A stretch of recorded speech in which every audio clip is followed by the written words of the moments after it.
Hey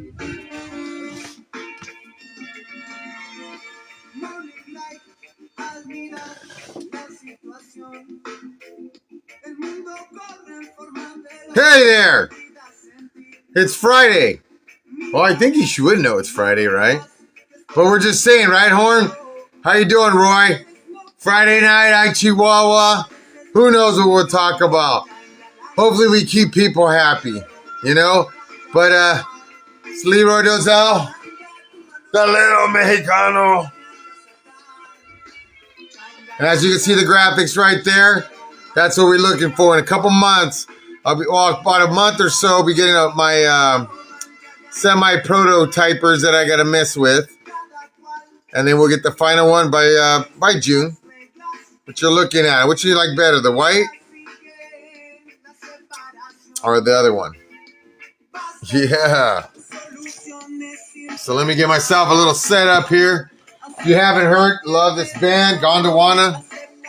Check them out. It all depends what vibe I'm feeling, what mood I'm in. And the mood I'm in right now is just been a wild week. It's been a long week. It's just been one of those kind of weeks. And yeah, if you're,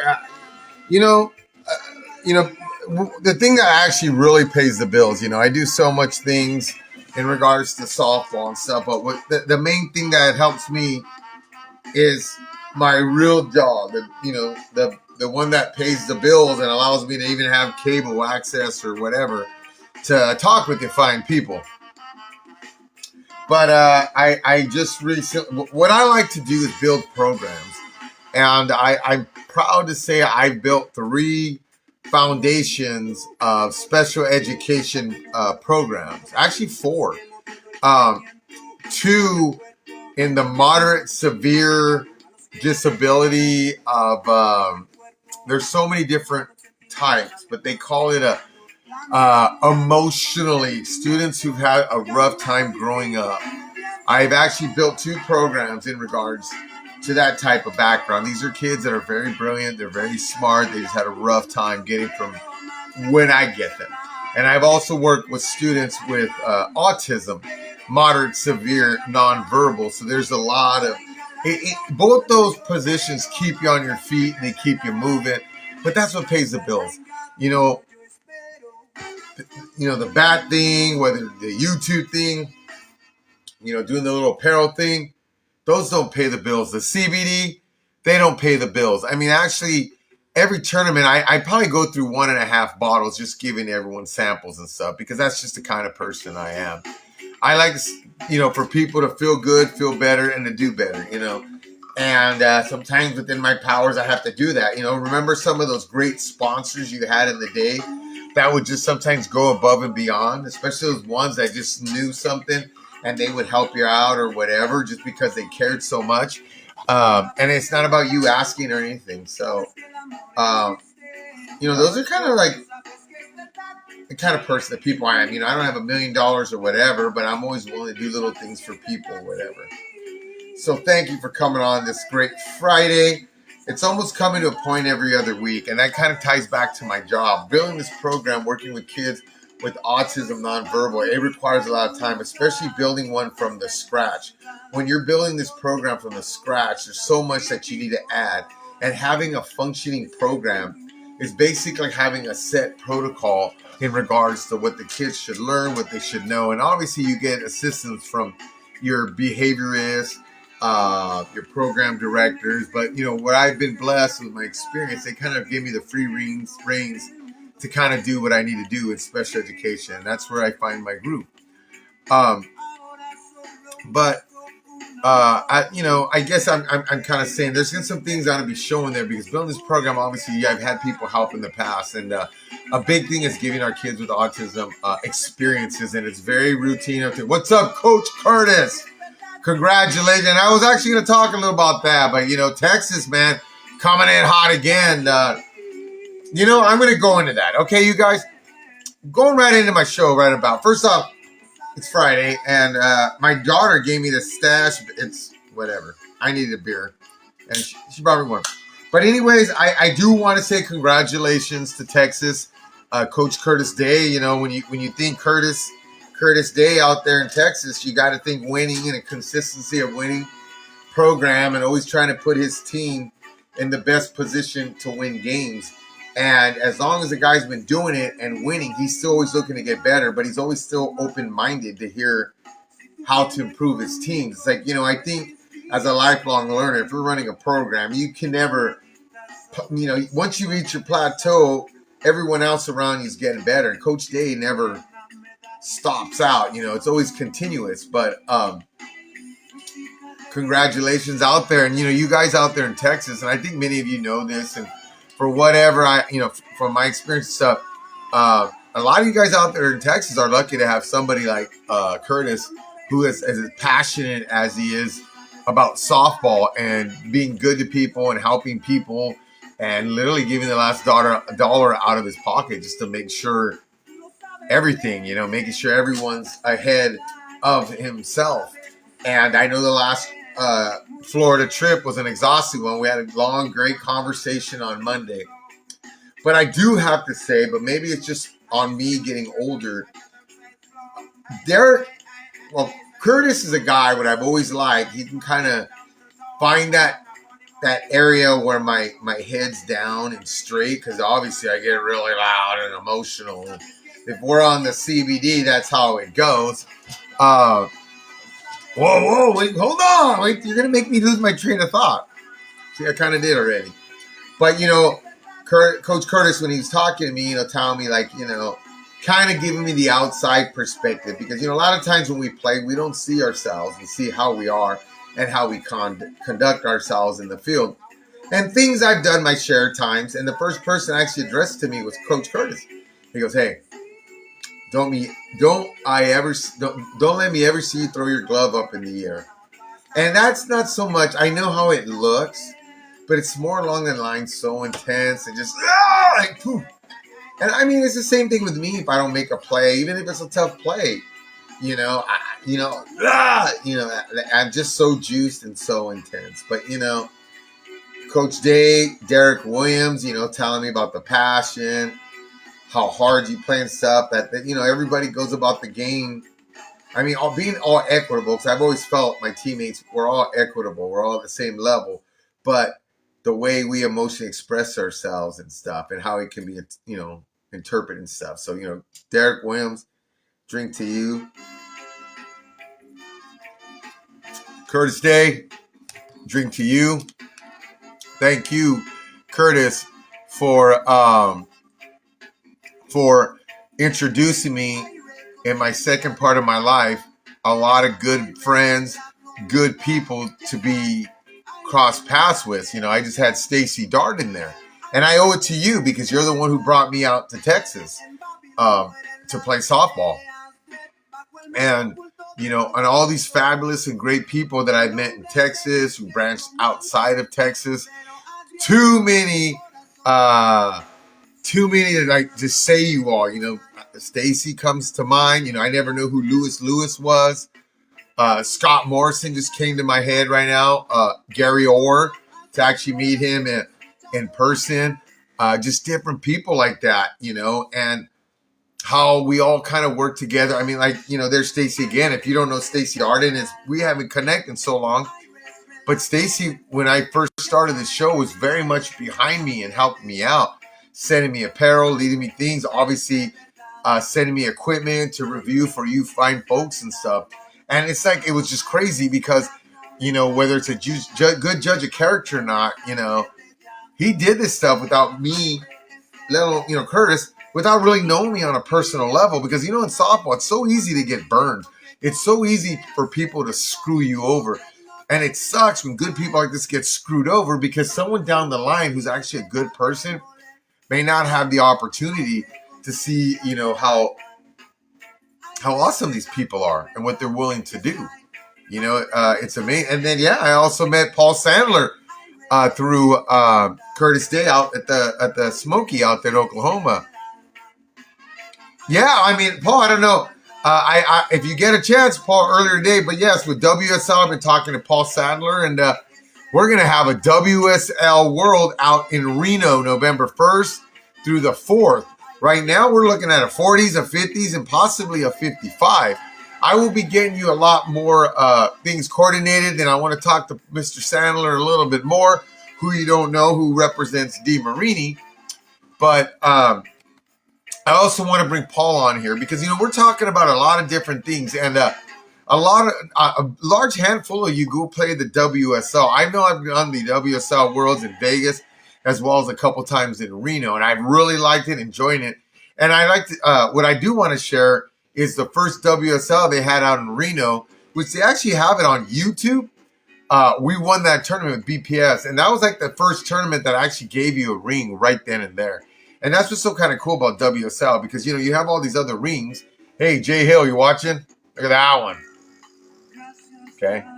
But, what, AWS, U-Chip, everybody seemed to follow that thing with WSL because they gave you the rings on the spot. And what I liked about WSL, they gave rings, but they only do it at one tournament a year. But we're looking to bring that organization to California. I'm looking to possibly help them. We're still talking and getting things together. But we're having a combination with California softball bats and WSL softball to bring in some of the best tournaments and qualifiers to go do that. I'm not 100. Well, you're killing me. Let's do it soon, Paul.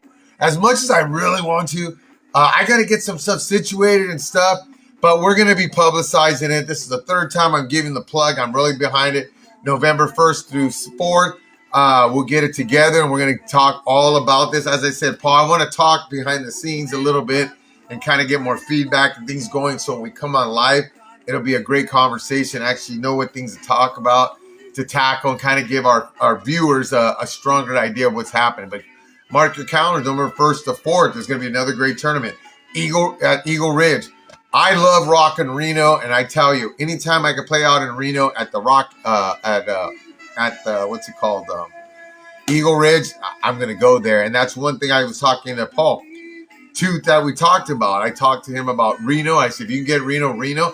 But I've also liked the fields in Oregon on Medford, right on the border. I think those are great fields.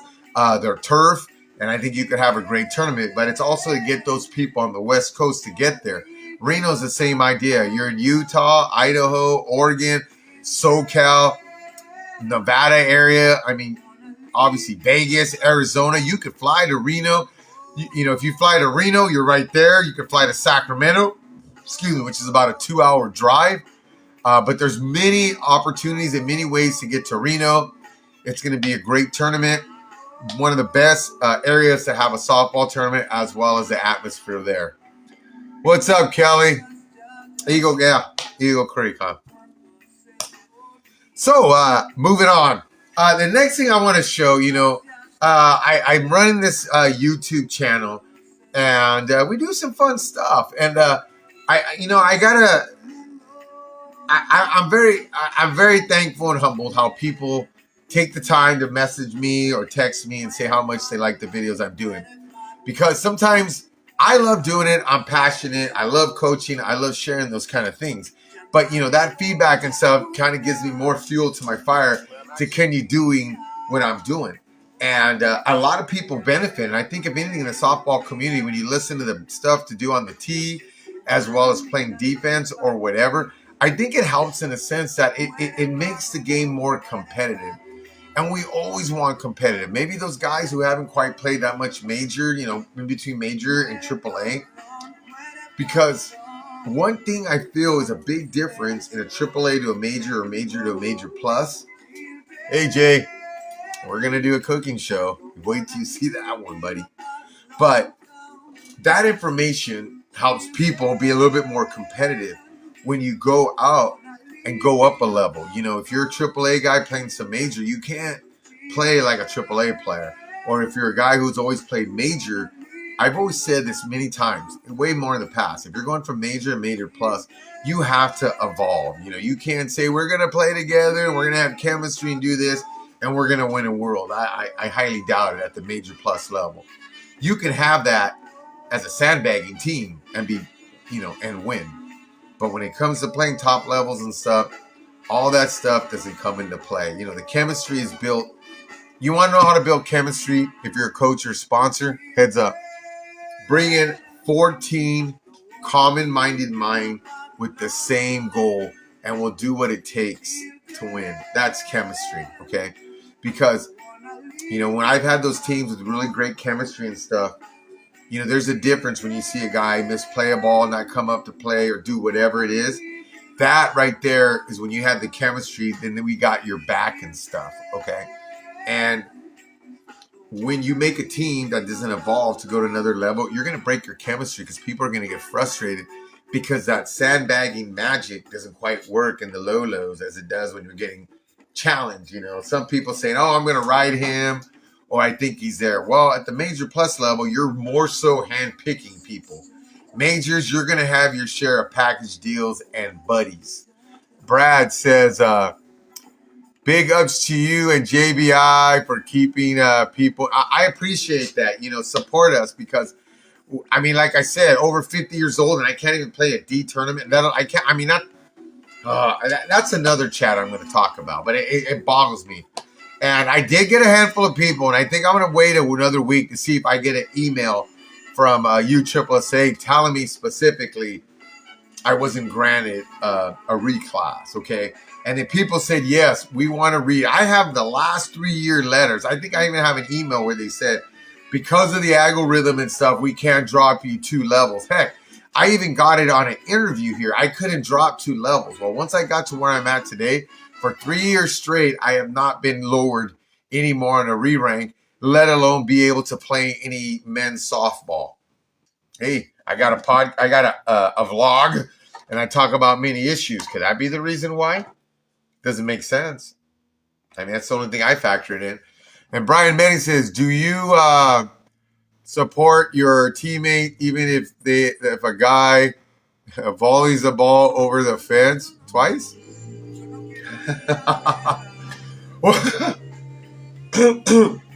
Well, I want to tell you one of the best stories, man. The catch and carry home run. The one off the glove. This guy, Brian Manning's, I think I saw him do it. Wait, was it that? I can't even remember, Brian. But I hope everything's going well. What's up, Stan, out there? And I can't want to say, but glad that you're out there. So, chemistry. I have, oh man, so when I was talking about evolving, you got to evolve on the defensive side. That's the biggest thing.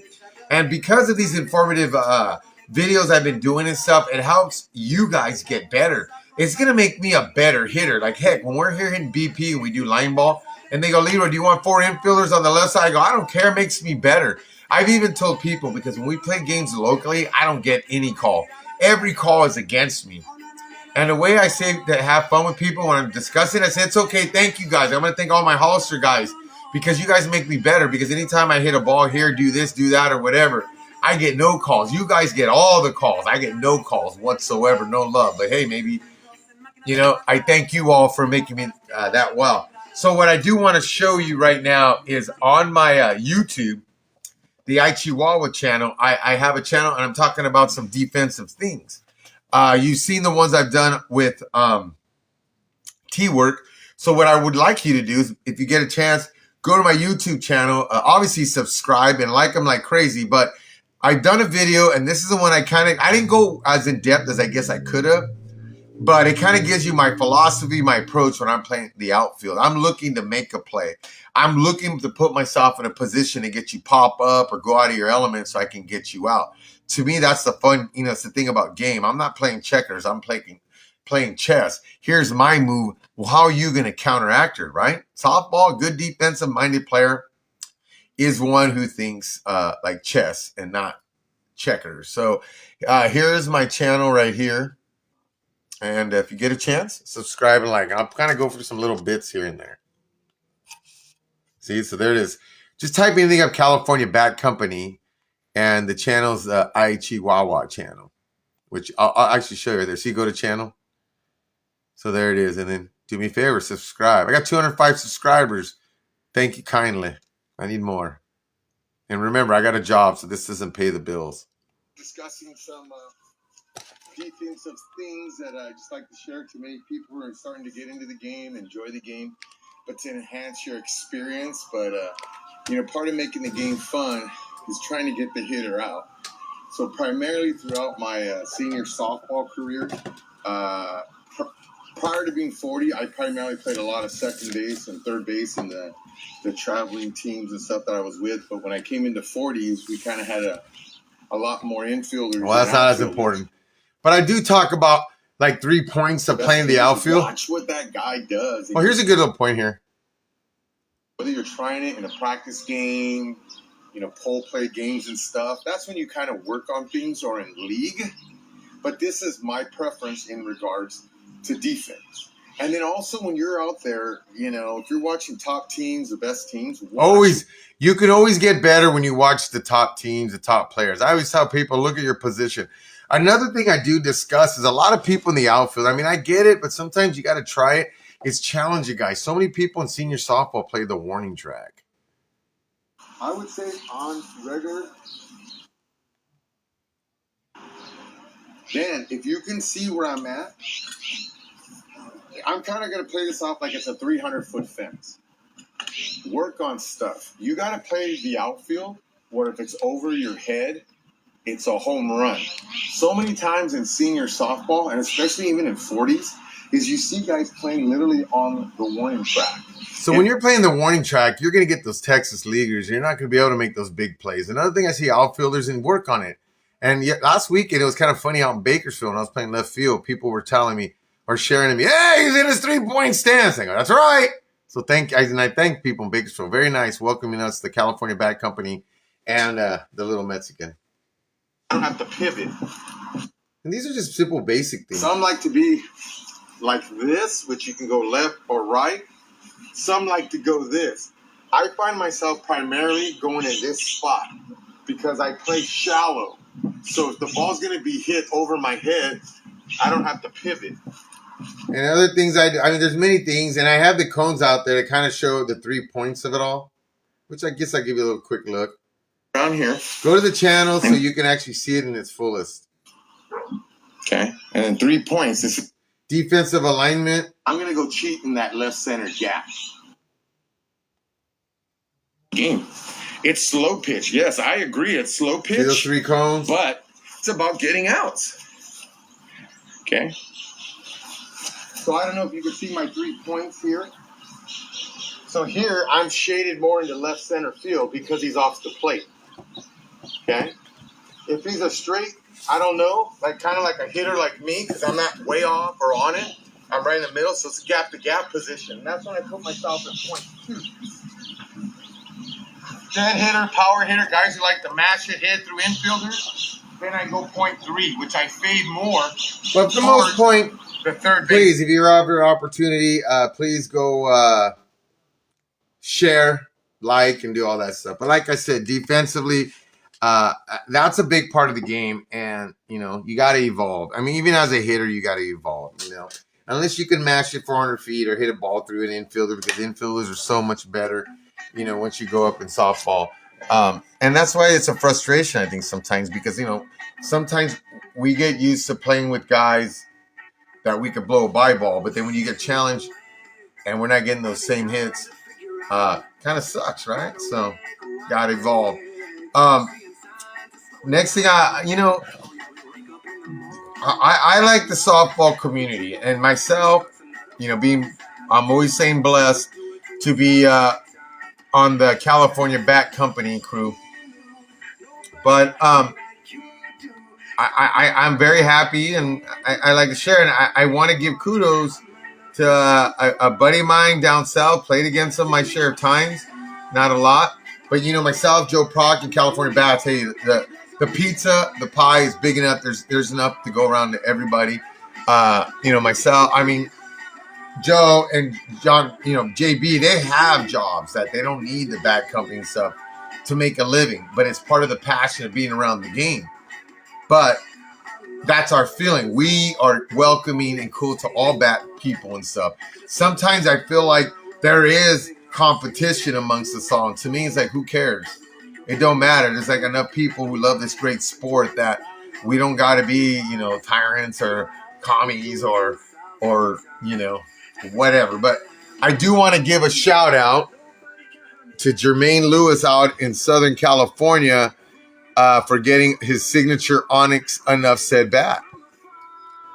And you may know Jermaine, big man, who kind of tough, but he runs a very successful program in Genesis softball down in South. I've had my opportunities to play them. A great squad, chemistry, play hard, and they're always out there. They may have, I think they recently won their world, but I just once again want to say congratulations to Jermaine Lewis and Onyx for for a well-deserving guy. Jermaine Lewis, if you don't know Jermaine, just look for the big guy on Genesis that literally, like I said, he makes an infield hole. He hits the ball that hard that it goes through the infield. So, oh boy, where to go? So, I guess the next thing to kind of, I'll go to, I talked earlier, but if you don't know, AW, I almost feel like, actually I'm better up with JBI, right, JBI? Because look what I got going here. I got this Wonder hoodie. As I've always said, and I should have brought a jacket that I got when we're out in Arizona. They're coming up with some of the nice. This hoodie right here is quite legit. I love the name Game Time, but I have to say I just love the style of the hoodie, the warmth of it, the softness. I'm sure next tournament you go to, they'll have them. If not, look for JZ's AWS Softball to order this fine swag. But that's one thing they've always had throughout the years is the abundance, the amount of things they give out when you win their tournaments. Heck, it's not always like I told you, right? It's not always about people getting the $50 a piece awards. It's just about getting something. This is really cool. It's a little kind of a novelty people have, but as JBI has the MVP, that's one you don't see too often. Also, Jay, he just sent me one. Ooh, the newer, flashier kind. So I love their swag. AWS, pretty much the Kings on the West Coast, kind of making senior softball great and fun. And what I've always liked with AWS, with any, I'll be honest, me and Jay Zets, I've known him for years, but we banged heads. But we get along so hard. There's a lot of mutual respect. But a lot of, things I like about Jay Zets, he's always receptive and open-minded to making his program better and etc. And that's one thing you can respect. He's always an open ear, an open mind, logical kind of guy, and he's going to hear you out. And if he feels your argument is pretty good, then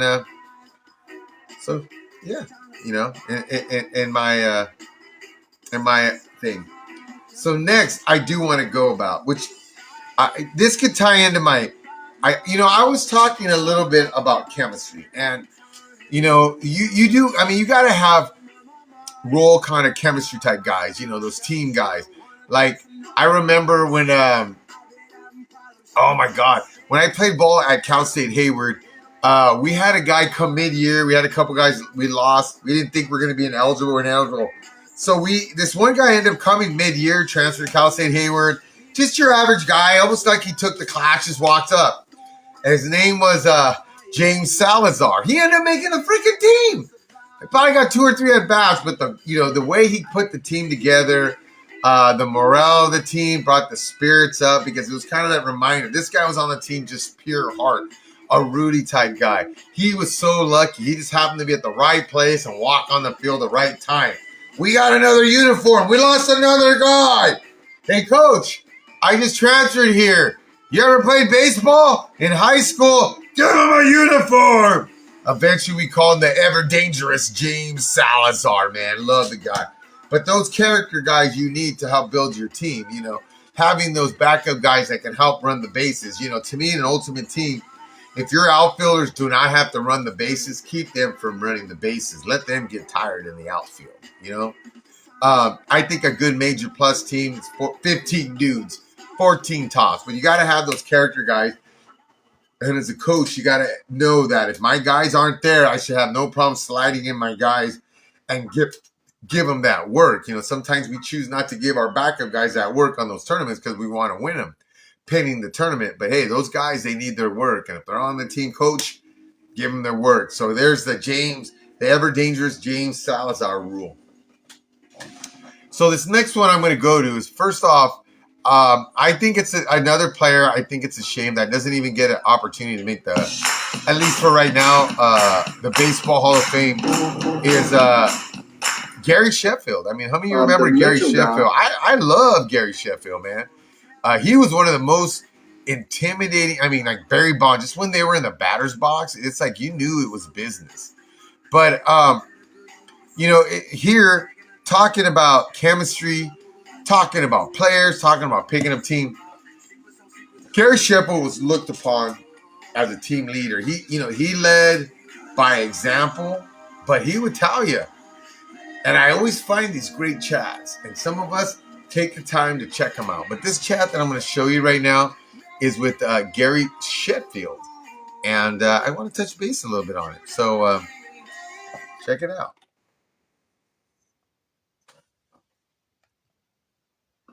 This was sparked by the Padres last year and how they drastically underperformed based on the talent on that roster. Well, like AJ said, you gotta, everybody got to be on the same page. Yeah. You can't be two different messages. There has to be one. So, see, what did I talk about? Chemistry. Everybody on the same page, the same mission. I mean, I'm a nobody. I've never got to pay $100, whatever you want to call it, to make. I never got paid $1,000, or let alone whatever. And this guy is saying the same thing I try to share. Sometimes people fight. Chemistry is guys on the same page. Is everyone taking their BP? Is everybody, trying to stay in shape, keep themselves prepared, keeping themselves hydrated? Everybody's got to be on the same page. But let's see what else he has to say here. Message. You go out there and, you tell the media this is what it is. Don't elaborate. Don't go farther than that because it's really not their business. Gary, how many meetings did you call in your life? Did you ever come in and say, listen, son, you wouldn't use that word, but listen, you sons of guns, we need to talk. I'm going to grab all y'all because you're strong. You grab them by the throat and be like, listen, we're going to talk about this and figure this out. Love this guy. Listen. No, I didn't do it that way. I did one-on-one meetings. If I felt like a guy wasn't doing anything, doing things the right way, I would step to him and approach him a different way and just tell him what I think and what I saw. I want you guys to hear that again. Building chemistry, listen. Doing things the right way, I would step to him and. So listen to him. We need to talk. I'm going to grab all y'all because you're strong. You grab them by the throat and be like, listen, we're going to talk about this and figure this out. No, I didn't do it that way. I did one-on-one meetings. If I felt like a guy wasn't doing anything, doing things the right way, I would step to him and approach him a different way and just tell him what I think and what I saw. And I made myself available the same way so a guy can come to me if I'm not doing what I'm supposed to be doing. So that, sometimes I guess, sometimes I am Provo, and I don't mean to be disrespectful to my teammates, but it's just a passion. I guess I think out loud. But, what he's saying right there is him as a leader stuff. If he goes to a guy and thinks he's not doing things the right way or the things we need to do as a team, he'll tell them. But you also want that accountability to someone to tell you if you do that. I've been told a couple times things I didn't do, and I go, okay, yeah, and I didn't yell, argue. I go, you know what, you're right. And that kind of puts me in my place, but it kind of levels me out to think about that. But when it comes to chemistry, kind of what he's saying, man, are you hustling when you're supposed to be hustling? There's a difference between, playing hard and hustling. I just want guys hustling. Not everybody's going to have that sixth gear to go that extra level and stuff. And I get that. But if everyone's hustling, doing their best to win the game, then it happens. Some guys, I know you can go from first to third or score from second, and you always hear that comment, look who's up or whatever. It's obviously getting familiar and communicating. I've had guys tell me, hey, man, I can't go hard, my leg. Okay, and that's fine, because then I know and I understand. Yeah, that's what I like about that guy.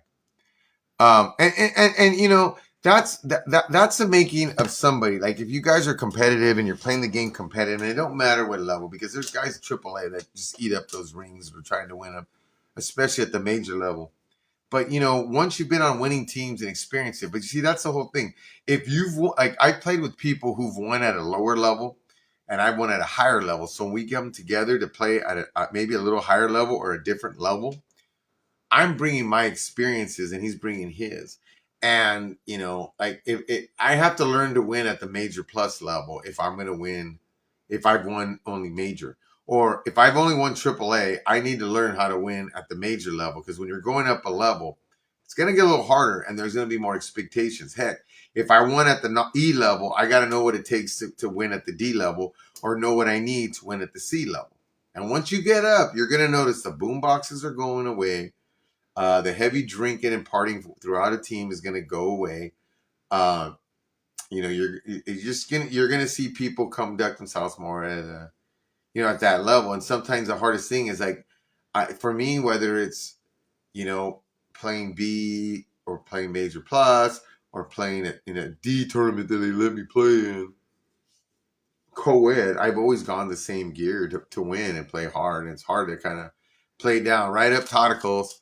That's why my old ass can't play anymore. You'll probably fall. You don't know, man. Seniors. But this is, another thing. Todd, me when we play right there, man. Don't let nobody take you back to a level that you already leveled up from. And what is that? I love that saying. Look at that.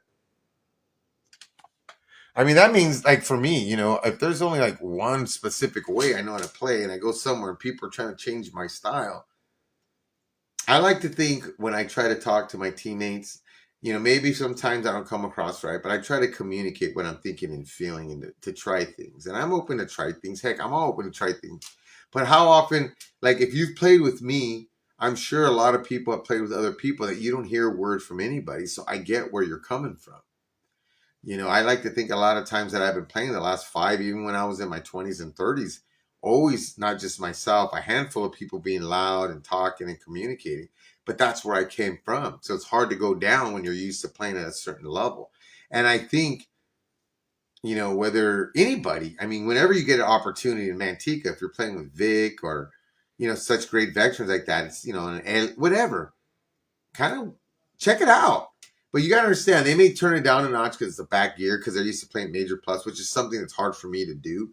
But I've seen Vic get very emotionally charged if he feels his team should be winning and stuff. It wasn't that couple years ago when he got back to do the cheap suits thing that played a couple tournaments out there in Manteca.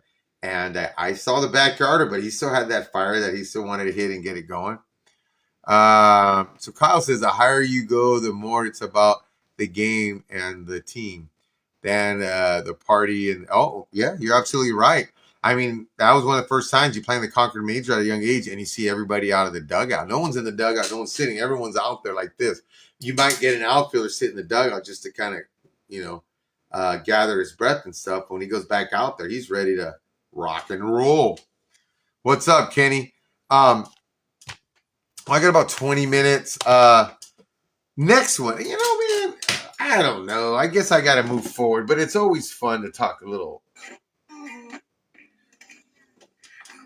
Well, I mean, I guess when I bring this topic up and stuff, it's more along the lines like, be nice. Be nice. You know what I mean? Like, I had talked, and some people said they want to know the person. I said, I'm not going to. Like, when I say support podcasters, what's up, Kenny, man? Hope all's good and stuff. Been a while. Miss you, buddy.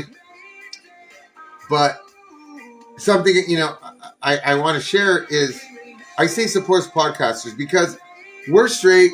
We present facts, but sometimes we get messed up. We get screwed over. We get blackballed. I don't want to play with this guy because of what he said or what he talked about. And to me, I don't reveal names, and I don't reveal everything. I know more stuff out there in the undergrounds of softball than you actually think I know. I give you things, I don't give you names, but I know more about things because of one thing over the many years that I've been around the game. Heck, even walking around locally, I've always had a mouth. I've always been a guy that that can be trusted. I've had tons and tons of conversations, and I know tons and tons of stuff, and I'm trusted with it. And I've always liked to think, I'm a rock, man. I'm very loyal, and I think as long as I am, when I talk to a lot of my old buddies or different people, they just know who I am. But they know I'm a guy who trusts, that I don't talk smack and I don't reveal crap. I'm straight on here, but I've never said a guy's name. So it's kind of weird when you kind of see the hate or the sarcasm, whatever, drawn to us for the fact that people reveal themselves. It's so funny. Like, when you say something without a name, people reveal themselves. But, yeah, I found it interesting. A couple guys. I mean, when I'm looking right here, I have a couple Suncoast bats. Okay, I actually have 3. So the comment somebody said is, I wouldn't, how come you don't try these bats or whatever, California? I'm not going to swing a bat with some guy in his, has his signature on it and stuff. The guy's swinging a Suncoast. Okay. So this is, I know Rob Rowe, pitcher, and Joe, 2 guys' signatures are on the bat. Okay, look, I have 3 Suncoasts. 1. I have this one, which I don't know what I can do. I don't know if there's a signature. This is a men's bat. I don't know. And then I got this one right here. Oh, don't fall over. Then I got this one right here. They all have names. Heck, most Micans have names. And then after I guess someone said that to him, because I kind of said that, he goes, "Wow, what has he done?" Well, I had a pretty good men's career. But, seniors, obviously, I guess nationally I made myself known. And for many years I never brought it up. But, seeing some people, bat swingers and stuff, heck, you can go to the page. There's things I've done there. But I've been very fortunate to win many in the to, I guess, so to speak, to earn, I guess, to what I got. And I'm and I do have it here that I do want to kind of go there. Actually, it's a good transition. But there's a lot of things about me. Like, even when I was in Holster and growing up and playing ball. What's up, Darren, man? Hope everything's all.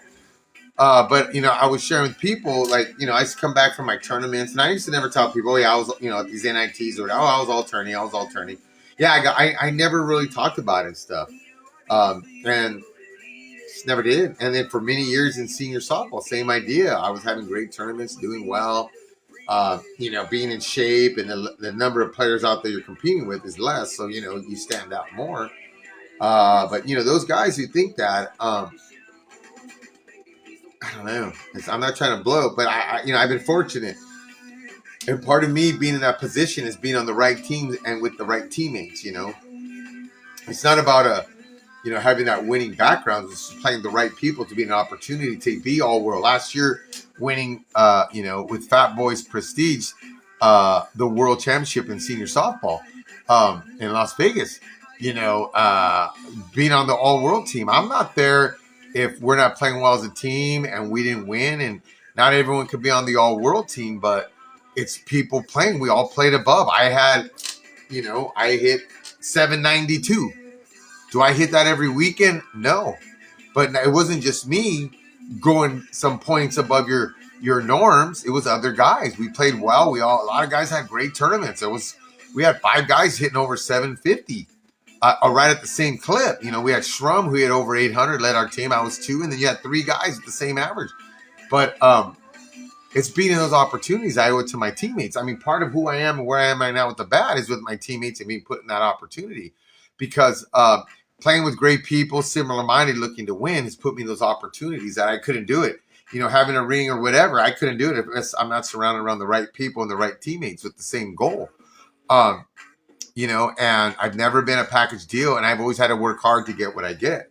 And, talking, before, I got on, I was fortunate that Joe Prock kind of followed me, not me like person, but what I was doing on the internet, the accolades, how well I was playing. What's up, compa?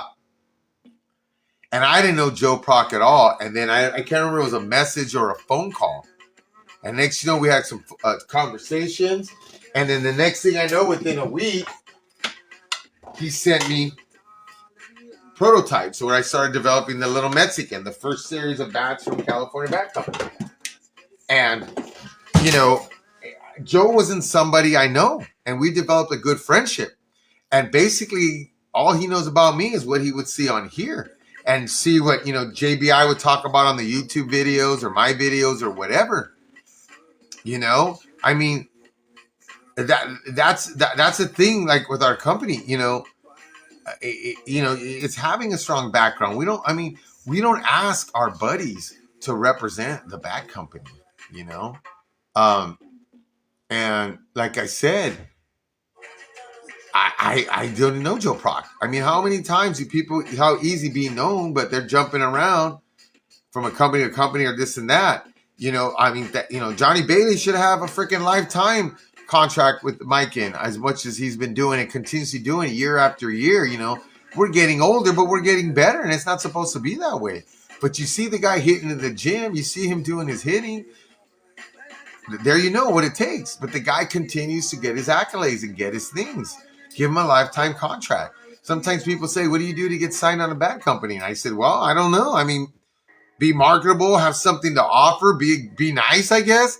But you got to be on those teams. Recently I had a 40 guy, second year in 40s. How can I get my bat? Like, I didn't earn it. And I go, well, first you got to get out of AAA and major. And then maybe win a couple All-Worlds. Maybe win some All-Worlds. Maybe win some MVPs in the big tournaments. In the big ones, the Rockin' Renos, the Vegas, the state, the regional, the national, those world events. Do it there. USSSA world event. Do it there, or the state or the region. You got to continue those accolades. Last year, as frustrating was, I was fortunate. Was on the all-national team in Sacramento with Fat Boys Prestige. I was also all-state 40s. We won the 40s with Vicious Cycle. I was also all-world at USSSA Worlds this year. And it's not a bad season, but I didn't play a lot with my teams to be around there, but I work hard to do that stuff. It wasn't like people act like I'm just kind of like a buddy dude. Like I said, I didn't know Joe Proc. I didn't meet him. And it's just funny that like so many people try to discredit people who've been playing the game for a long time. Like it's like they what did they turn a closed eye or something? I mean, I don't know. Right. So yeah, a guy saying I don't want to swing this bat or what he's done. And if you don't know what I've done in at least senior softball, you haven't been around, or you just not true to yourself, man. Well, right now those are still in talks, Kenny. We'll see what happens. Maybe 50 major. I like major plus. I still have a lot to give to a 40 major plus team or a 40 major team. Been talking to a 40 major plus team, and I still, like I said, I still got a lot in the tank to play 40 major plus. 50 major plus as compared. I mean, that's a more hitting game, but I know, being able to run as well as I do and stuff, that's where I like to be. But, ultimately, I just want to get on a team that plays consistently and regularly with the same guys. That's what I'm looking for. My chemistry, you know what I mean? A group of people, coaches that want to win, devoted to winning and doing the right thing to win. Yeah. All right. Well, if you're just coming on right now, I'm going to show you the new little Mexican bat again. I'm excited about it. I'm tinkering with two things. I'm not going to share yet until it's actually completely out. But there are some little things I am going to tinker with. I know one thing we will be doing with the little Mexican bat is we will be making 25-ounce bats. I think the way that load works and stuff, I think having lower, bats would be very welcomed. So here you go. All right. Okay. Did I get to? Oh. So another thing, I had someone message me today, and he was sharing how he would like to see, like when you go play a tournament, whatever balls are being provided are the balls you should use throughout the whole tournament, just like in senior softball, SSUSA. And I like that. Sometimes I think directors running new 40 tournaments, they feel they have to give in. Like guys are not going to play your organization because of the softballs you use. There's times I play in Texas that we're not using the rock or the fly. We're not using the best senior balls, but we're all using the same balls. And we're still there and we're still playing. Sometimes I feel some people, and not all, but some TDs let people throw in whatever ball they want because that's just all they got, just to let people play. I like to think, like everybody knows, if you're playing AWS, you better have one of these Jumanjis. If you're playing AWS and seniors, you better pick some of these Thunder ZNs up. It's a power game. It's a great game. And I think because we use these balls, I mean, guys love to hit it and flex it and see how far they can hit it or hit some lasers. But, you know, everybody knows use that ball. You're using an AWS ball. USSSA, sometimes umpires don't even notice people are throwing wrong core balls or whatever. To me, if the flight ball is a great ball. If that's to me, the flight ball, I don't know why NorCal USSSA, I don't know if it's money or something, but to me, we could use these last year at Worlds, but to me, and I hope Sammy, if you're doing it, or Kyle, or whoever's doing U-Chip tournament seniors, I think we should all use this ball because when you go to Worlds, this is it. You know, I mean, the first time people are buying them, but then after a while, start bringing them back. This is the ball. I mean, anything like this should be okay to use. I mean, I think we need to adapt the ball and kind of stick to it. You can easily say any Thunder Advance, just like in senior softball, any Rock softball. Now it's the flight. You know what I mean? You've got the flight ball out there with the stamp. You're good. But to me, I've used this in tournaments. We use them at World, and this is the best ball. It reminds me of the old Rocks. It's got that soft outer shell, which, you know, it kind of doesn't really hurt your bats the way you don't want them to be hurt. But I agree. I don't like people throwing different balls, and sometimes you're at a disadvantage. If you don't have good softballs, then you're after. And this actually goes to another topic that I had that I shared. When you're playing the game, people don't pay close attention. There's times I played and people are like, ugh!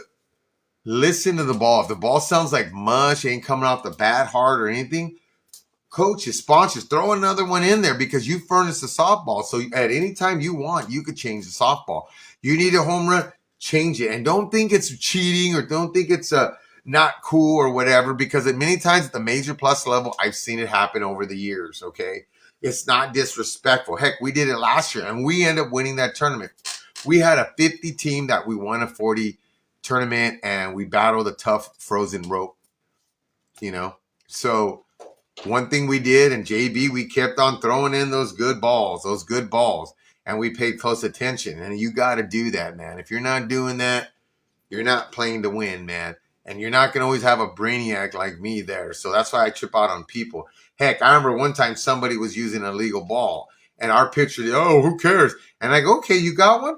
And to me, I said, okay, I'm not going to complain. Let us hit the same ball. Right when that pitcher got it, he kept throwing it back. And then he goes to the umpire. He can't use this ball. And I go, you guys are, well, he got us. That's what I'm saying. You guys are too bright and modest. The same ball is the best thing. I agree with just on the ball. Yeah. So, moving forward, we're going to be closing this thing down pretty quick. You know, I do want to share, not too long ago, I saw Bob Marley One Love, and, you know, the reactions to that, and etc. My thing is, if you are a Bob Marley fan, go watch it. You're going to like it. You know, I liked it a lot. Some people have mixed reviews. It's too slow. It's not quite where it needs to be. And I understand where you're saying it. But it isn't like a La Bamba type movie from the beginning to the end, or Johnny Cash when he's a kid and how he became Bob Marley. It kind of takes place in the middle years. I didn't know he was shot. I knew how he died, but they kind of you kind of see an idea of why he died. You saw his passion for playing soccer / football. You know, recreation of some concerts, doing the famous album, how the Bob Marley and the Wailers got together, as well as all that political and whatever stuff that was going on in Jamaica. Good movie. I dug it. If you get a chance, go check it out. That's what I have to say. Yeah, man. So once again, if you get a chance, please go check out, subscribe, and like my YouTube channel. It helped me out. And it's like I said, I fortunate that I have a job that pays the bills. That doing YouTube stuff or Facebook stuff isn't what's paying my bills. I do want to say thank you, JZets, for sending me some swag. You know, over the years, he's always giving me stuff here and there. So I appreciate that stuff. You know, be kind. Remember WSL also November 1st through the 4th. I'll have more information on that soon to be coming. I can't wait to be getting the 2024 Little Mexicans. Still going to touch it up, add a little bit more on them graphics. And here's something for you all can just check out right now as we close it out. And you can always go check out the JBI Talk Show, which with that guy's antics, you know, I love the guy, but I used to tell him, you're like the PB Herman of the softball podcast. So be nice.